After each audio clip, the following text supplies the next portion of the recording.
نحمده ونصلي على رسوله الكريم ونشهد أن لا إله إلا الله وحده لا شريك له ونشهد أن محمدا عبده ورسوله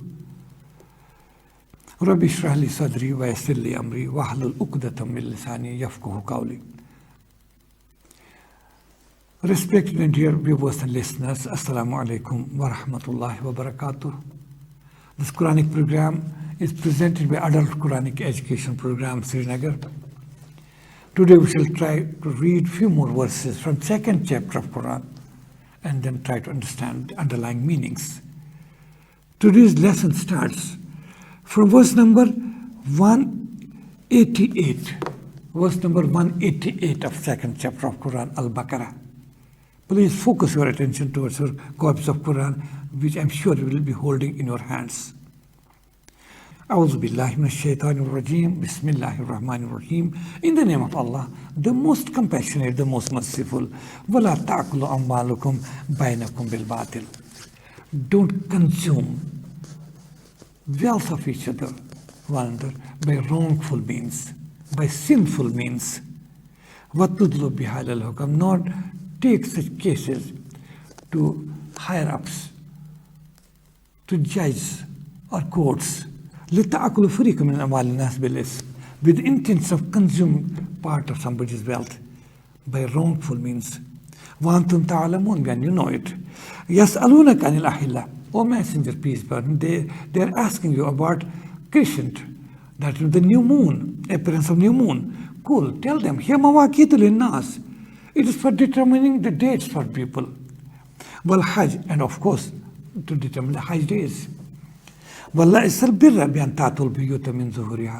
this is no piety, that you enter your houses from back door. But the true piety is to fear Allah. So enter your houses from your front doors. And fear Allah so that you attain success. And O believers, you fight in the way of Allah. Against those who fight against you. But don't transgress, don't cross limits. Because Allah doesn't love or like those who cross limits.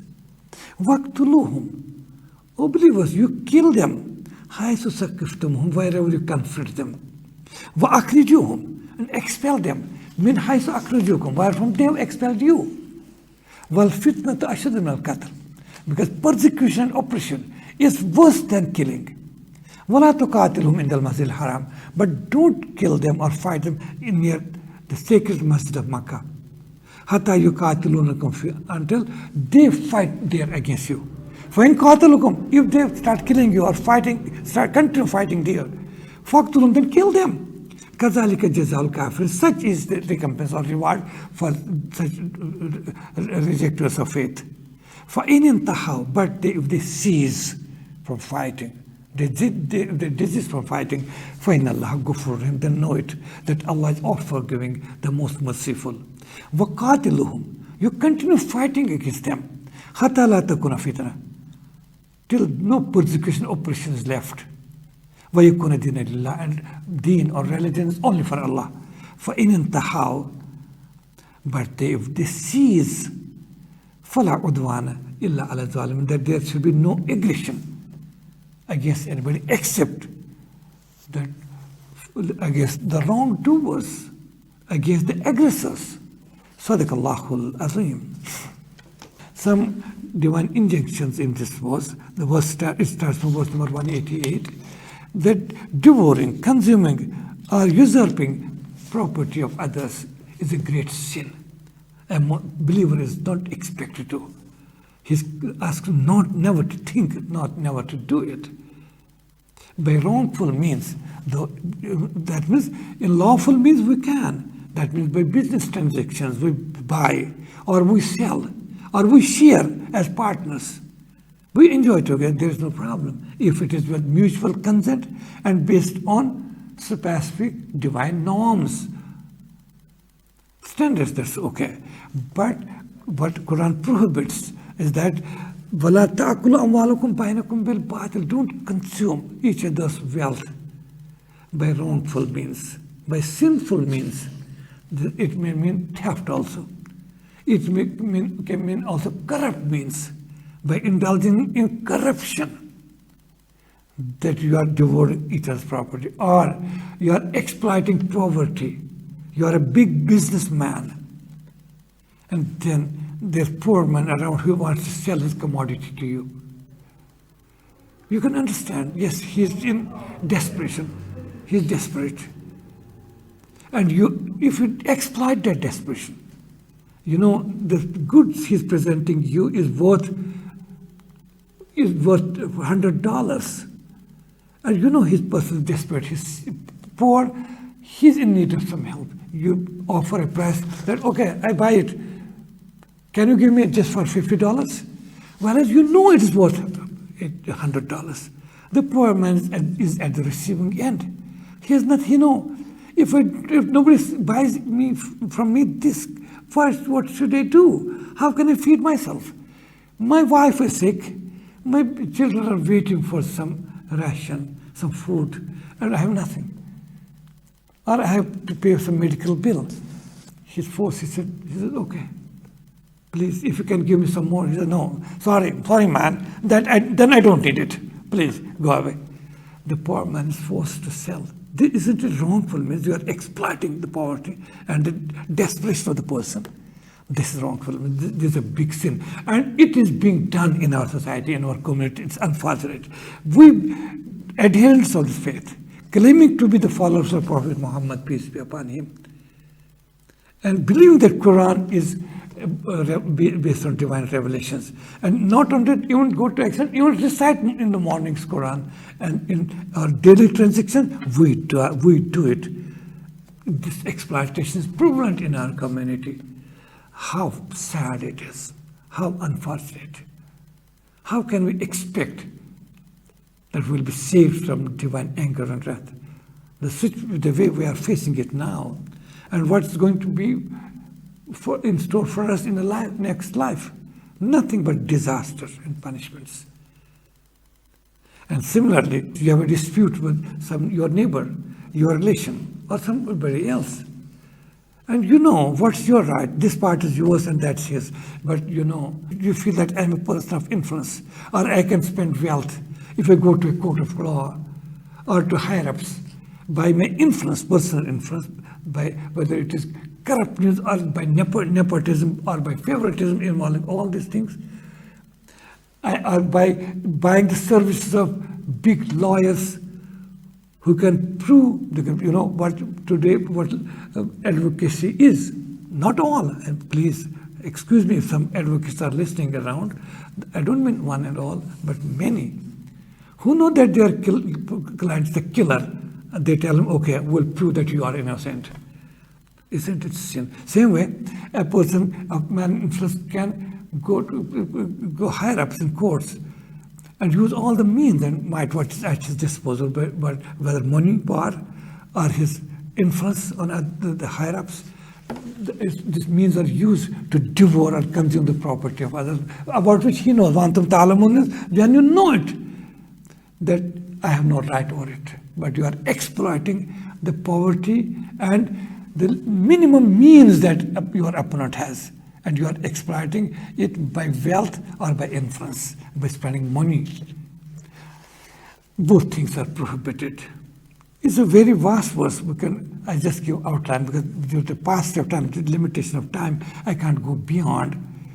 وَلَا تَأْكُلُوا أَمْوَالَكُمْ بَيْنَكُمْ بِالْبَاطِلِ. Don't imagine that makes Quran as a perfect book. It talks about every sphere of life.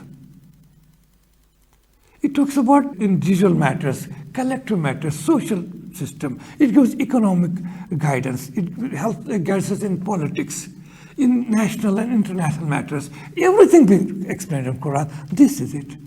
Isn't it our daily problem?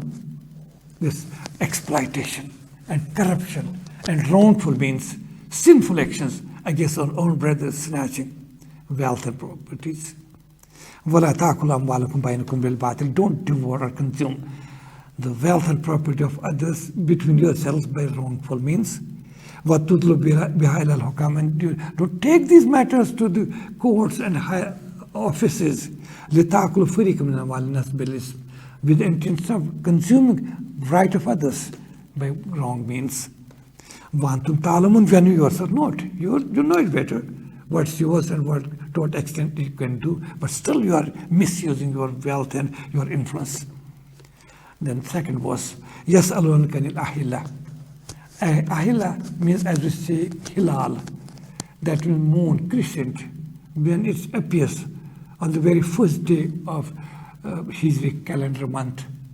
It's a thin thread-like structure on the horizon. That's called hilal or ahilla here. What's it? Quran says it's a divine calendar. It's calendar for we Muslims. We go by that. It's natural calendar. Days and months are determined by this calendar, by the appearance of moon. Everything is determined, and especially with Hajj, because Hajj in Arabia was the greatest festival of the year. What we say in Indian language, Maha Utsav, is a great place and full of everything. So that's why Hajj is also mentioned. Mawaqitu linnas wal Hajj, to determining dates and days and Hajj period. This is for this appearance of moon, is for that. If they ask you what's it, tell them. And it has its own significance. Some special features. Imagine just yesterday or day before yesterday, we studied Quranic verses about fasting, right? And how this moon, sighting of moon is connected with that. We're fasting the month of Ramadan, Islamic calendar year, because every month is either 29 days or 30, never 31. In comparison to Christian calendar, we have solar calendar. This lunar calendar, Islamic calendar is lunar calendar, that's solar calendar. And that solar calendar is every month 30 days or 31. Whereas Muslim calendar, lunar calendar is 29 or 30. So there's a difference, around 10 days every year. That means Muslim calendar is only 354 days a year. So it changed with changing times. How much significance it has. Take fasting, which we did because it is also connected with that. Because Hilal or sighting of moon is connected with that. And preceding verses were about that. This time of the world, we are fasting at the moment. Incidentally, Alhamdulillah, I too am fasting. It's the month of Ramadan now. It's 7th April 2023. We are fasting. It's the springtime here. But see, other part of the world, that's Australia, New Zealand, which is across this equator. It is there, it is autumn time now. And imagine, we fasted here during May and June, July, that's hottest period, hot summertime in this part, that's northern hemisphere, which we belong to. It's hot. That time, in that part of the world, that's southern hemisphere, Australia, New Zealand, and other countries around. That time, it is for them, it is winter, chilly winter. So we are fasting. Imagine, we are fasting in hot weather. They are fasting in chilly weather. Okay? Our days are during summertime 17, 18 hours. We stop eating at 4 o'clock in the morning. And we have to fast till 8 o'clock in the evening, right? But for them, due to winter times, days so short. It appears some partiality or some difference of time. But see, with this lunar calendar, the times change. But with the passage of time, 10 days less every year, a time comes when they fast during summer, and that's winter for us. And not only that, so it's equal, everything. Not only that, he'll just give example of fasting because it's connected with that, a special connection with that. What is fasting, in fact? To control your emotions, abstain from eating, drinking, and having carnal sex relations with your spouses. Islam or Quran wants a Muslim should fast throughout the year. Throughout year. Not only during summer or winter. And it is possible only through the lunar calendar. How many of us are there? Me too. I have fasted in chilly winters. And simultaneously, we had a fast even in hot summertime of June, July. And we're fasting this time in springs. If we live for some time more, that Allah knows, we'll fast in autumn also. All the 365 days we fast, every believer. If he lives for after every 36 years, this is a rotation of time. If we are fasting today, in April, it's April incidentally, yes. If anybody amongst us survives for the next 36 years, after 36 years, he has to fast again in April. Till then, it will be rotation. Every day, every minute of the year, we fast. This is one of the significances of this lunar calendar. Yes, lunar calendar. Oh, Messenger, they are asking you about this moon or this crescent. Cool, tell them here, this is determining days and Al-Hajj and Hajj period. This is no piety that you enter your houses from back doors. What was it? This was a wrong custom in prevalent Arabs. Because they used to perform pilgrimage, of course not in the best and the purest form. That was corrupted pilgrimage, but they used to do. And one of the customs they had created of their own, that once you wear ihram, or you are a state of ihram, and you have made an intention of Hajj, if you have to enter your home on your return or during that time, you cannot enter your house through doors. You have to enter your house from back doors, back door entries. You can jump from the back walls. You can enter your house from back windows. I don't know what devils had created such customs. And when customs continue, they become part of faith. And that had become, so Quran had to eradicate that too. Because once Islam came, when Prophet Muhammad, peace be upon him, started preaching the real Islam, the religion of Abraham and all the prophets in the purest form, since such bad traditions were prevalent, so new entrants to faith in Arabia, they were hesitant what to do. As we talked about a few days back, should we move between Safa and Marwa?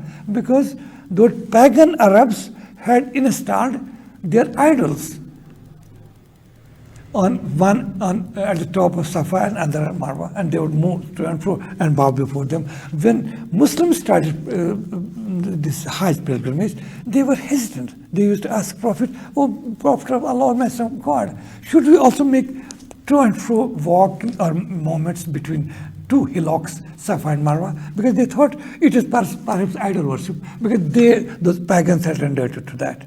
But Quran made it clear, no, it is their innovation. Safa and Marwa are symbols of Allah. These remind us about those moments of Hajra to feed, just in search of water for her young newborn baby Ishmael. So this is a part of ritual. Similarly, these Arabs, these pagans had somehow they used to go for innovations, as we are innovative bid'ah, going after bid'ah. That bid'ah is a sin. We should refrain from bid'ah. We have created many things of our own. So that was there. It was eradicated once for all. There's no basis whatsoever. There is no piety that we enter your houses from backs. But piety is to fear God, to be conscious of God, to be His obedient servant, not to displease God. That's taqwa. That's piety. Piety is not entering your house from back doors and jumping from back walls. This is not piety. So enter your houses through doors. Front door. That, in other words, some commentators I have seen, including Abdullah Yusuf Ali, the great, one of the first not the first, but among the first translators and commentators of Quran. He says it's an Arabic phrase that in Islam, it means that no backdoor entry in any affairs of the life. Muslims should not believe in backdoor entries anywhere, because that backdoor entries mean corruption and mischief. Okay, Allah knows better. Wattaqullah, and fear Allah, la'allakum tuflihun, so that you are right, and so that you attain success in this world and hereafter. Now, the verse number 190, very great verse of Quran. About this verse, because it is here, this verse, for the first time, through this verse, war was allowed. To fight against enemies of faith was allowed and prescribed by Quran. Before that, it was not. We know Islam, Prophet Muhammad, peace be upon him, attained prophethood at the age of 40 in Makkah itself. Then he spent 30 years in Makkah against all the odds and hardships. He had to suffer. His worthy followers, that is Sahaba, they had to face all kinds of atrocities, psychological, physical, economic, everything they faced. Physical torture, they were dragged. They were even killed. They were slaughtered. They were put to all hearts, but they were not allowed to retaliate. Sometimes even during Meccan period, some worthy companions would come to the Prophet, "O Messenger of God, how long are we going to suffer?" Allah was that we retaliate, because they have taken us for granted. They are killing our people. They are hanging us. They are dragging us and burning sand. They are putting rocks on our chests. They are lighting fires on our bodies. What should Prophet you say? Be patient. Inna Allah ma sabirin. Oh, my followers, be patient. Show patient perseverance. You cannot retaliate. Allah has not allowed it. And this waited for 13 total years. And that patience paid for Muslims. And when, after spending 13 years in Makkah, under divine command, Prophet Muhammad, peace be upon him, and his worthy companions migrated from Makkah to a neighboring place, what was then called Yathrib, and then later named as Madinatul Nabi, what we call now Medina. And they started settling there. But the enemies of Mecca didn't allow them to live in peace. They always tried to provoke them, because according to their own standards, they wanted to nip the evil in the bud. They used to feel that if we allow Muslims in Medina to prosper, to settle down in Medina, it will become a potential threat for us. It will be difficult for us because they may attain such force and strength and manpower, everything. So it is better to finish them off in the initial stage. So Makkans used to come and provoke them, make them to fight, so that they get a chance and excuse and invade Medina and finish Muslims once for all. But since for 1.5 years, Muslims were not allowed for war to fight against, they used to bear all those atrocities through their provocations with smiling face. But it could not continue for long, because that would embolden these enemies of faith from Makkah. It is the worst when revelation came to the Prophet. وَقَاتِلُوا فِي سَبِيلِ اللَّهِ. Oh believers, now you fight in the way of Allah. يُقَاتِلُونَكُمْ, against those who have imposed fighting against you. Those who are fighting against you, fight now. Now you are allowed to fight. You fight. But again, you had, what's it? There are two things to be taken care of here. Quran says, وَقَاتِلُوا, you fight. But not for your personal interest, not for personal revenge, because they have persecuted you, they have oppressed you, they have subjected you all kinds of atrocities. Now, for that, you fight against them? No, that's not allowed in Islam. They were not allowed, nor is Muslim allowed for that. It is وَقَاتِلُوا فِي سَبِيلِ اللَّهِ. You have to fight just in the way of Allah. For the sake of faith, you have to fight. And number two, الَّذِينَ يُقَاتِلُونَكُمْ. You have to fight against those who are fighting against you. That means this part of the verse speaks that Islamic war is always defensive, not offensive war. O believers, you fight against the people who are fighting against. That means who have taken you for granted. They are accumulating all their arms and armaments, their might and main and manpower and everything. And they are provoking you. And they are starting coming nearer to you to fight against you. But now you are allowed, you can fight against them. And you fight against these who have imposed fighting against you. That means Muslims have to fight. Yes, it's a defensive war, not an offensive. An example can easily make it clear, because some people have many misunderstandings because there's a concerted move.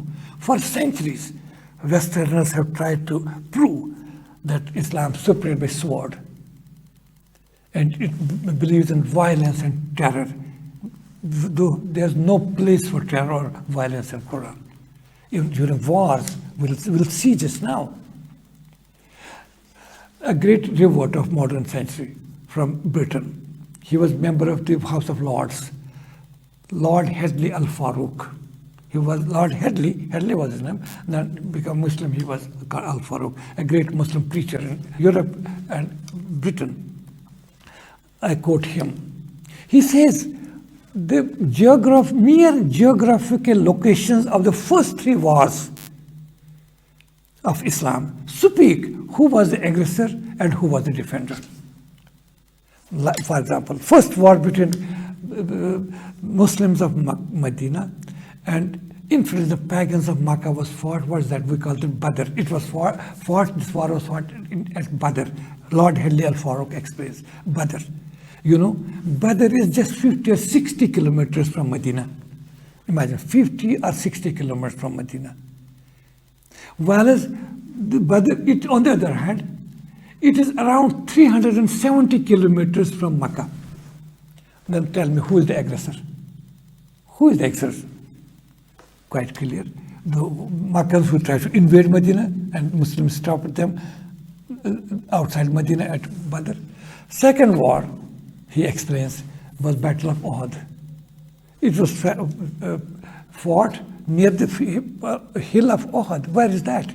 It is just 7 kilometers from Medina. Who is the aggressor? 7 kilometers from Medina, Uhud, place of Uhud. How far is it from Makkah? Around 420 kilometers. So you can determine who is aggressor and who is the defender. Third, come to the third war. Third war fought between the two sides was what we call Battle of Trench. Or it's also called Battle of Al-Ahzab, Battle of Trench. Where was it fought? That's why it's called Battle of Trench. That all anti-Islamic forces joined hands. Meccans and other tribes and Jewish tribes, they all joined hands to invade Medina.